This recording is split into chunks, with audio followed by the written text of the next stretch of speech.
Mahadev, almighty Mahadev में मैं आपका स्वागत करता हूँ। धर्म पे चर्चा हो रही थी कि धर्म क्या है। मुझे कुछ मिशनरीज मिले, उन्होंने मुझे ये समझाने का प्रयत्न किया कि ईसाई धर्म सबसे बेस्ट है और मुझे ईसाई बन जाना चाहिए।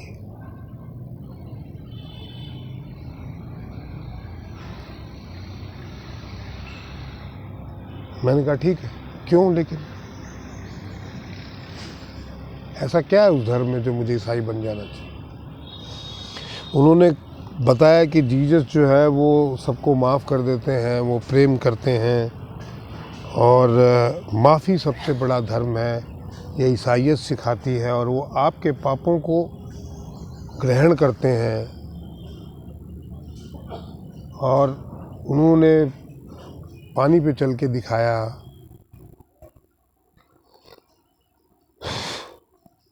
तो ये छोटे मोटे गिमिक्स तो जादूगर करते हैं। कोई भी जादू की ट्रिक सीखने वाला आदमी पानी पे चल के दिखा देगा।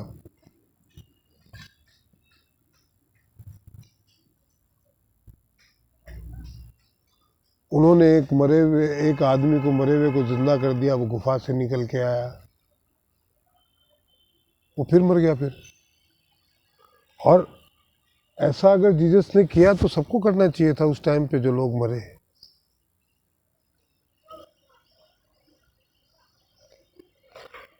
मेरा उनसे थोड़ा विवाद हुआ। विवाद इसलिए क्योंकि धर्म की परिभाषा जो है वो मेरे हिसाब से अलग है। धर्म क्या है?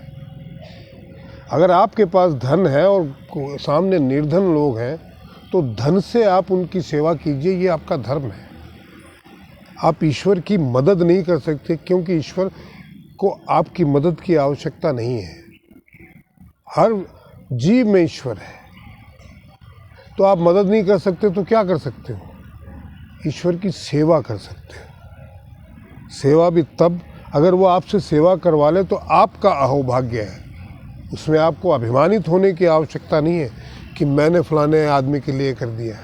उसमें भी ईश्वर है और आपने उसकी सेवा अगर की है तो आपको उसका एहसान मानना चाहिए, उसके अंदर बैठे हुए ईश्वर का, कि उसने आपसे सेवा करवाई, क्योंकि ईश्वर को सेवा की आवश्यकता आपसे नहीं है। अगर ईश्वर ने दिया, आपको दिया ही सब कुछ ईश्वर ने है, आप उसको क्या दोगे भाई? इब्राहिम से ज़्यादा और है क्या कि मैंने उसको ये दे दिया? आप क्या दे दोगे? आपको तो स्वयं ईश्वर ने दिया है। तो किसी दूसरे की दी हुई चीज़ को आपने किसी दूसरे को दे दिया तो उसमें आपका क्या योगदान है? आप अगर इसे गंभीरता से देखें तो अगर धन दिया है ईश्वर ने तो धन से आप सेवा करो उसकी, हर जीव की, क्योंकि हर जीव में ईश्वर है। उसने बुद्धि दी है तो बुद्धि से सेवा करो, बल दिया है तो बल से सेवा करो, अनाज दिया है तो अनाज से सेवा करो, ज्ञान दिया है तो ज्ञान से सेवा करो। अगर वो करवा ले तो करवा ले, ये बहुत बड़ा एहसान है। मेरे लिए धर्म की इससे बड़ी परिभाषा नहीं हो सकती। और जो लोग, उन्होंने मुझे तरह तरह से कन्विंस करने की कोशिश की, बट मैं उन्हें, मेरा ये मानना था, मेरा ये कहना था कि जीसस मांसाहारी थे, शराब का सेवन करते थे।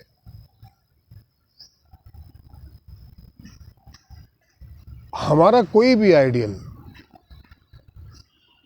मांसाहारी नहीं हो सकता, मदिरा का सेवन करने वाला नहीं हो सकता। और इस बेस पे कोई पंथ अगर शुरू किया गया तो वो सर्वश्रेष्ठ कैसे हो सकता है? मांसाहार और मदिरा का सेवन तो साधारण आदमी भी करता है, जिसे भी हम मलेच्छ कहते हैं। तो आपका आइडियल कैसे हो सकता है? आपका पूजनीय कैसे हो सकता है?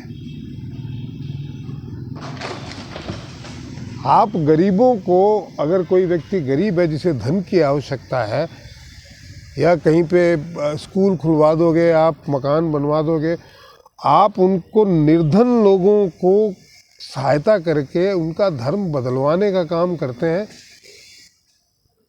ये कोई धर्म है?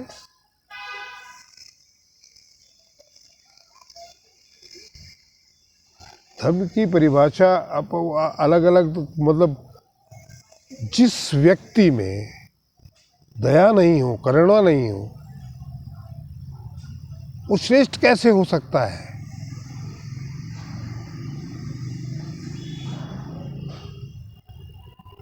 वो तो इंसान कहलाने के भी लायक नहीं है, पूजनीय तो बहुत दूर की बात है।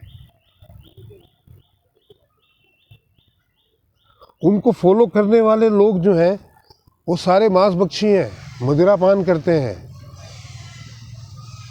वासनाओं से परिपूर्ण है। क्या ये धर्म है?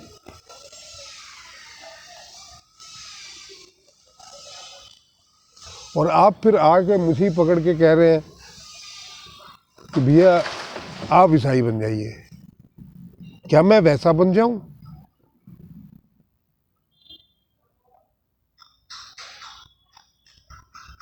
असंभव। आपने गरीबों को कुछ मदद करके जो उनकी ज़रूरतें थी, और उनको, ये पंजाब में बहुत चल रहा है आज के दिन, तरह तरह की ट्रिक्स दिखाते हैं, चमत्कार दिखाते हैं, और एक भोले भाले जो सिख हैं उनको कुछ पैसों से मदद कर देते हैं, और इनके लिए इनको फंडिंग भी मिलती है, और काफ़ी कन्वर्जन चल रहा है। पर वो धर्म नहीं है।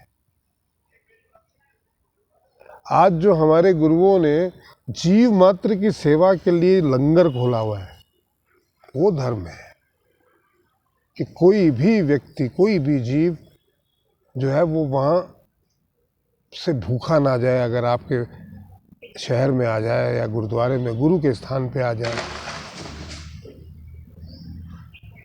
और बड़े ही विनम्र होके झुक के, आइए जी आइए, आइए भोजन करिए, सतनाम श्री वाहिगुरु, इतना विनम्रता से, ये गुरु का प्रसाद है। हमारे गुरुओं ने ये सिखाया, इसलिए वो पूजनीय है। हमारे समाज की न उन्होंने कभी मांस भक्षण किया, न मांस भक्षण करने के लिए प्रेरित किया। जीव मात्र को दया का पात्र समझा, करुणा का पात्र समझा, और उसकी सेवा की। एहसान नहीं कि मैं उसकी सेवा कर रहा हूँ, ऐसा नहीं, वो उनको ईश्वर मान के सेवा की। ये धर्म है। हमारे जो पूर्वज हैं उनमें दादिती जी ने राक्षसों के वध के लिए अपनी हड्डियों तक का दान दे दिया। ये धर्म है। और आप कंपैरिजन करते हैं। मैं बड़ा हैरान होता हूँ कि बहुत सारे हमारे भी जो हैं, विवेकानंद जी ने भी किया है, ये जो योगानंद परमहंस ने भी किया है, या जो भी पश्चिम में जो लोग गए हैं उन्होंने जीसस का कंपैरिजन हमारे भगवानों से किया है। हैरान हूँ, सिर्फ पश्चिम की प्रशंसा पाने के लिए उन्होंने इतना कर दिया है। और मैं इस बात से भी हैरान हूँ कि जब रजनीश ने सत्य कहा तो उसका पूरी तरीके से विरोध हुआ, और हमारे यहाँ के ज्ञानियों ने किसी ने भी रजनीश का साथ नहीं दिया। बट रजनीश ने सत्य कहा था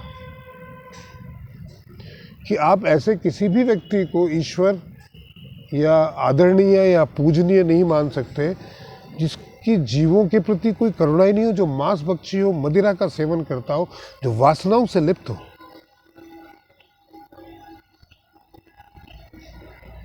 आदर्श पुरुष तो इन सबसे परे होता है, समाज को दिशा दिखाने वाला होता है। हमारे लिए राम इसलिए पूजनीय है क्योंकि वो मर्यादा पुरुषोत्तम थे। हमारे लिए बुद्ध इसलिए पूजनीय है कि उन्होंने जिस पथ पे चल के दिखाया वो असंभव है आम मनुष्य के लिए। वो ऐसे ऐसे देशों का उन्होंने भ्रमण किया जहाँ पे आज भी चाइना बौद्धिज़्म कहाँ कहाँ फैला था। आप देखिए जहाँ जहाँ फैला है वहाँ तो किसी भी जीव को मार के खा जाते थे। उन जीवों को बचाने के लिए, उनकी रक्षा करने के लिए बुद्ध जो है वहाँ वहाँ भटके हैं जीव मात्र को, और आप खा रहे हैं, उनको पूज रहे हैं। अच्छा, उनके फॉलोअर्स भी तो वही कर रहे हैं जो उन्होंने किया। धार्यति इति धर्म, धर्म को धारण करना पड़ता है समयानुसार। ये जो विचारधाराएं हैं ये कभी भी पूजनीय नहीं हो सकती, न थी, और आज भी बड़ी ही कुटिलता से, षड्यंत्र के तहत हमारे अपने लोग अपने स्वार्थ के लिए कभी रामचरितमानस का अपमान करते हैं, कभी दुर्गा सप्तशती का अपमान करते हैं। कैसे लोग हैं भाई, कितने स्वार्थी हैं। और बहुतायात में हम उनका विरोध नहीं करते। कितनी सहिष्णुता हमारे पूर्वजों ने हम में कूट कूट के भरी है कि हम उन्हें बर्दाश्त करते आ रहे हैं। क्या कोई दूसरा धर्म बर्दाश्त करेगा? आप बोल के देखिए किसी के खिलाफ, उनके देश में जहाँ पे वो बहुतायात में हो, आपको मार देंगे। पर हम में फिर भी सहिष्णुता है कि हम ऐसे अनैतिक कार्यों के, अनैतिक ध्येय के लोगों को फिर भी माफ़ करते आए। ये धर्म है जो हिंदू का होने का चोला पहनकर और मलेच्छों जैसा व्यवहार करते हो, उनको भी हम माफ़ करते आए। ये धर्म है,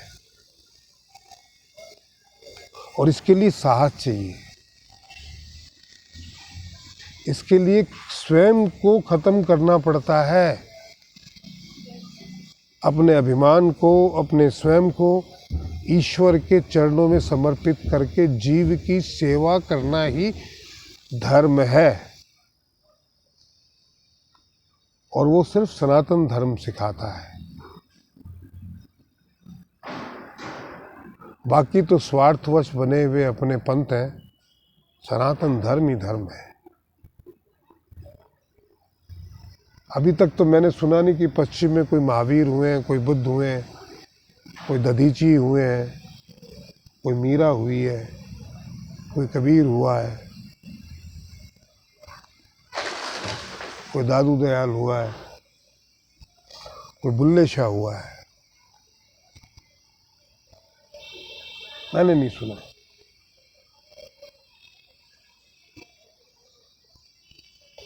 तो जहाँ संस्कृति ही दानव संस्कृति हो, वहाँ धर्म की स्थापना कैसे हो सकती है भाई? और वहाँ के जो लीडर हैं वो पूजनीय कैसे हो सकते हैं? आज भी गाय मार के खाते हैं, सुअर खाते हैं, गाय खाते हैं। वो उन्हीं पंथ को फॉलो करने वाले लोग हैं ना, जिन्होंने उस धर्म की स्थापना की थी, जो आज हमें कहते हैं कि आप उस धर्म को अपना लो। वो स्वयं कितने धार्मिक हैं, कितनी करुणा रखते हैं, कितनी बोलने भर से या कुछ रुपए पैसों से आपकी मदद करने से आप करुणा आप में हो जाती है।